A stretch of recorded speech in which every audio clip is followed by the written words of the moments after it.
नमस्कार। आप इस समय देखना शुरू कर चुके हैं खबर बिहार और मैं आपके साथ हूं सुनील बॉबी। खबर बिहार में हम बातें करते हैं, बिहार की खबरें होती है बिहार की खबरों के साथ साथ देश दुनिया में क्या कुछ चल रहा है तमाम खबरों से हम आपको कराते हैं अपडेट। बिहार में शिक्षा रोजगार का क्या है हाल और गांव की सरकार को लेकर क्या कर रही है बिहार सरकार, तमाम खबरों से हम आपको कराते हैं अपडेट। बिहार में इन दिनों सियासी राजनीतिक गर्म हो गई है, जहां बीते दिन गृह मंत्री अमित शाह का आगमन बिहार में हुआ, वहीं अब सीट शेयरिंग को लेकर अब बिल्कुल तस्वीरें धीरे धीरे साफ भी हो रही है। लेकिन अभी एनडीए का मामला लटका हुआ है। चिराग पासवान, उपेंद्र कुशवाहा को लेकर अटकलों की बाजार जारी है। वहीं कई और नेताओं के नाम आ रहे हैं। आखिरकार बिहार में सीट शेयरिंग का क्या कुछ फार्मूला सामने आता है और किस प्रकार से एनडीए जो है सब कुछ सटीक बैठा देता है। सूत्रों से मिली जानकारी के अनुसार जदयू 16 सीट के लिए राजी हो गई है। वहीं उपेंद्र कुशवाहा भी इस मूड में अब दिखने लगे हैं कि जो होगा अच्छा होगा। वहीं अब राजद कांग्रेस यानी इंडी गठबंधन पर भी लोगों की नज़र है, जहां पप्पू यादव भी अब मैदान में उतर गए हैं, उनकी भी जनसभाएं होने लगी हैं। वहीं कई और जनसभाओं का दौर जारी रहेगा। इधर बिहार में नियोजित शिक्षकों के लिए एक सप्ताह के अंदर एक बड़ी खुशखबरी मिल सकती है। जैसे ही बिहार के मुख्यमंत्री नीतीश कुमार अपने इंग्लैंड दौरे से वापस आते हैं तो नियोजित शिक्षकों के भविष्य को लेकर एक अच्छा फैसला लिया जा सकता है। फिलहाल नियोजित शिक्षकों से ऐसे शिक्षकों की छंटनी जारी है जो फर्जीवाड़े से बहाल हुए हैं। लगातार के पाठक एक्शन मूड में हैं और अब तक 1205 नियोजित शिक्षकों को पर नज़र बनाई गई है, यानी एक्शन लेने का काम हुआ है। और खुद विभाग जो है बीते रविवार को भी शिक्षा विभाग खुला रहा और एक्शन में रहा। यह तो पहला हुआ है कि 1205, उसके बाद कई और कलई खुलेगी। जैसा बताया जा रहा है कि होली से पहले बिहार के नियोजित शिक्षकों को एक बड़ी खुशखबरी मिल सकती है। तो वहीं हम आपको बता दें कि अब वार्ड सदस्य भी बिहार में आंदोलन के मूड में आ गए हैं।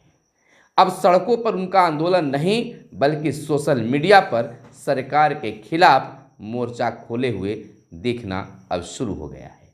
यानी कि कहना है कि जो हमारा हक अधिकार दिलाएगा हम उनके साथ इस महासमर में, महाचुनाव में, लोकसभा चुनाव में उनके साथ होंगे।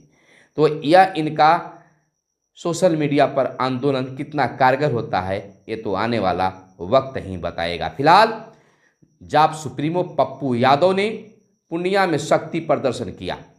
प्रणाम पूर्णिया महारैली में उन्होंने हुंकार भरते हुए कहा कि मुंबई से लेकर कोटा तक बच्चों और लोगों के लिए वो खड़े हुए। कोरोना के वक्त भी मजदूरों के अकाउंट में 34 करोड़ रुपए अपने खाते से भेजवाने का काम किया है। पप्पू ने आगे कहा, यानी पप्पू यादव ने आगे कहा कि बिना एमएलए एमपी होते हुए भी इतना कुछ कर सकते हैं तो सीमांचल कोशी का आशीर्वाद मिला तो हवा भी पप्पू यादव से पूछे बगैर नहीं चलेगी। रात में भी उजाला, 2 बजे रात तक रोशन होगा, सबके लिए रोजगार होगा। पप्पू ने दावा किया कि जहां से उम्मीद खत्म होती है वहीं से पप्पू यादव का रास्ता शुरू होता है।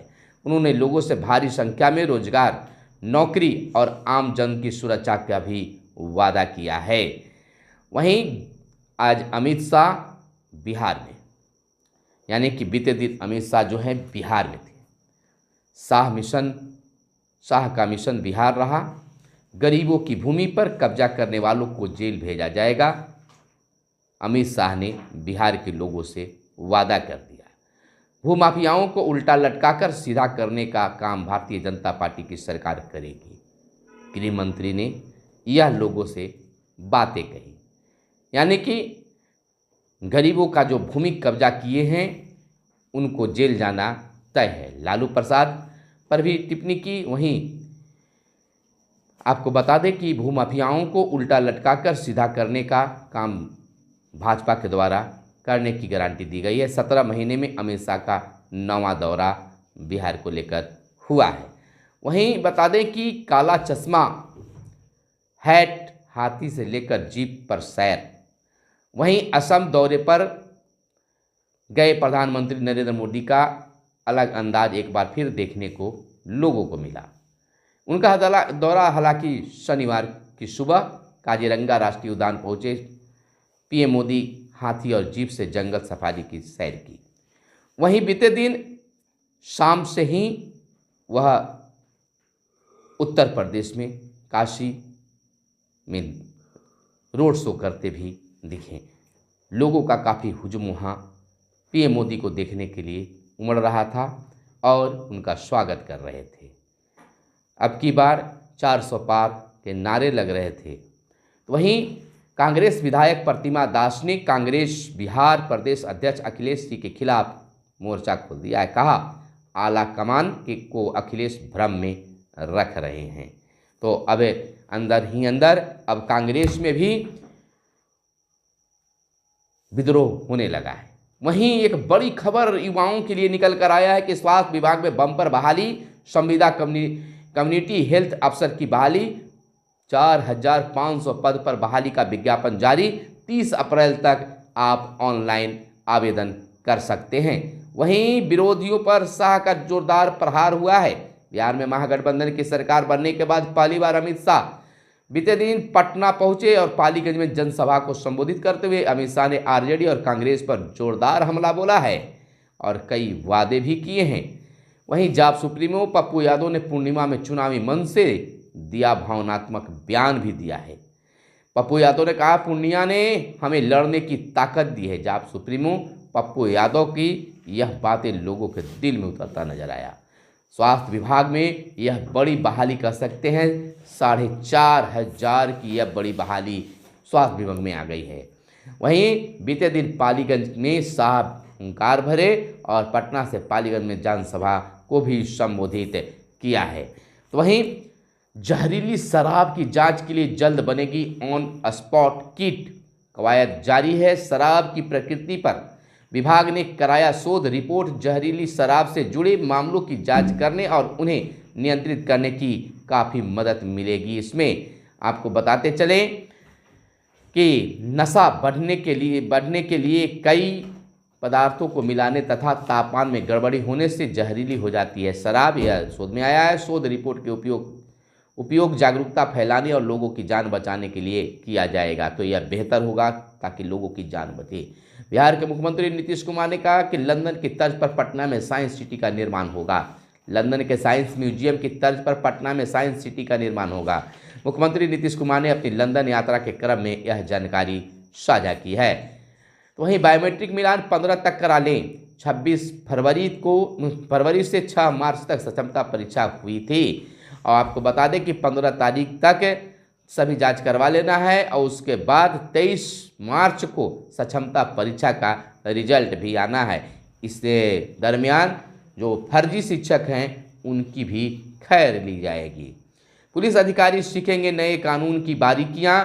अकादमिक में 3 नए कानून पर TOT कोर्स कराएगी अब पुलिस। TSP और इंस्पेक्टर रैंक के अधिकारी को CDIT के विशेषज्ञ देंगे प्रशिक्षण। यह खास प्रशिक्षण पुलिसकर्मियों को होगा। तो वहीं हम आपको बता दें अगली बड़ी खबर के रूप में कि बड़ी पहल की जा रही है। बिहार के सभी ITI में शुरू होगी नए विषयों की पढ़ाई। दूसरे चरण में 89 ITI को सेंटर ऑफ एक्सीलेंस बनाने की तैयारी है। देश दुनिया की मौजूद तकनीकी आधार पर प्रशिक्षण मिलेगा। ITI उन्नत वाली परियोजना पर 4606 करोड़ खर्च होंगे। आपको बताते चले कि बिहार में सभी सरकारी ITI को इस साल सेंटर ऑफ एक्सीलेंस बना लिया जाएगा। पहले चरण में 60 ITI औद्योगिक प्रशिक्षण संस्थान को सेंटर ऑफ एक्सीलेंस बनाने की कार्रवाई शुरू हो चुकी है। तो वहीं हम बता दें कि 403 जर्जर ग्रामीण सड़कें दुरुस्त होगी। 1500 करोड़ की योजना को विभाग ने मंजूरी दी है। 1668 किलोमीटर सड़कों का अब उन्नयन होगा। तो इस तरह से ग्रामीण सड़कों पर भी बिहार सरकार की ध्यान है। वही पेपर लीक को लेकर परीक्षा एजेंसी ने करार शर्तों का नहीं किया पालन। सिपाही भर्ती को लेकर यह बड़ा खुलासा हुआ है, विज्ञापन में भी गड़बड़ी। तो इस तरह से मध्याह्न भोजन की भी अब जांच होगी। जिले के स्कूलों की प्रत्येक महीने तैयार की जाएगी अब सूची, यानी मार्च में स्कूलों में खाद्य सामग्री की जांच होगी और तिथि भी घोषित होगा। वहीं छात्र शिक्षक अनुपात राष्ट्रीय औसत के बराबर। 2 लाख शिक्षकों की भर्ती के बाद बिहार में बेहतर हुई शिक्षा व्यवस्था। एक शिक्षक पर 47 बच्चों की थी जिम्मेवारी, अब 35 पर है। प्राथमिक स्कूलों में माध्यमिक में भी शिक्षक और छात्र अनुपात में हुआ सुधार। पहले 50 छात्र पर 1 शिक्षक थे, अब घटकर 36 पर पहुंच गया है।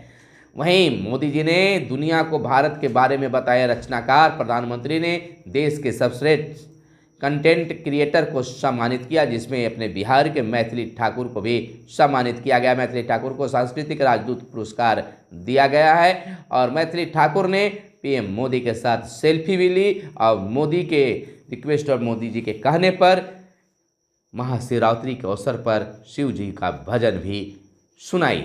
इधर डीएलएड संयुक्त प्रवेश परीक्षा 2 पालियों में 30 मार्च से होगी। प्रथम, द्वितीय और तृतीय मेधा सूची के साथ नामांकन प्रक्रिया जून में होगी पूरी।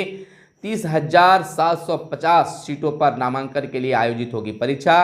1 सप्ताह पहले बिहार बोर्ड के पोर्टल पर प्रवेश पत्र जारी कर दिया जाएगा। 306 डीएलएड कॉलेजों में दाखिला ले सकते हैं अभ्यर्थी। वहीं सीटीएटी आवेदन 2 अप्रैल तक, परीक्षा 7 जुलाई को होगी। तो यह शिक्षक अभ्यर्थियों के लिए बड़ी खबर थी। तो वहीं हाई सिक्योरिटी नंबर प्लेट नहीं लगवाने पर कार्रवाई अब होगी। वाहनों में नंबर को स्टाइलिश तरीके से लिखने पर अब कार्रवाई होगी। जुर्माना, वाहन होगा जब्त। मंत्री विजय चौधरी ने विभागीय समीक्षा बैठक में दिया है खास निर्देश। परिवहन विभाग की रफ्तार पर कहर जो है वह लगातार इस पर सुधार करने की बातें हो रही है। तो यह थी आज की खास प्रमुख खबरें जो आपके लिए काम की खबरें थी। लेकिन दोस्तों, कहना है कि बिहार की खबरों से अपडेट रहना चाहते हैं, हमारी खबरें आपको पसंद आता हो तो आप हमारे चैनल को ज़रूर सब्सक्राइब कर लीजिएगा, ताकि आपके लिए हम लगातार मेहनत करते रहें और खोज कर आपके लिए आपकी ज़रूरत की खबरों को ला सकें। तो फिर मिलते हैं अगले वीडियो में, लेकिन चैनल को ज़रूर सब्सक्राइब कर लीजिएगा। फिर मिलते हैं अगले वीडियो में। धन्यवाद।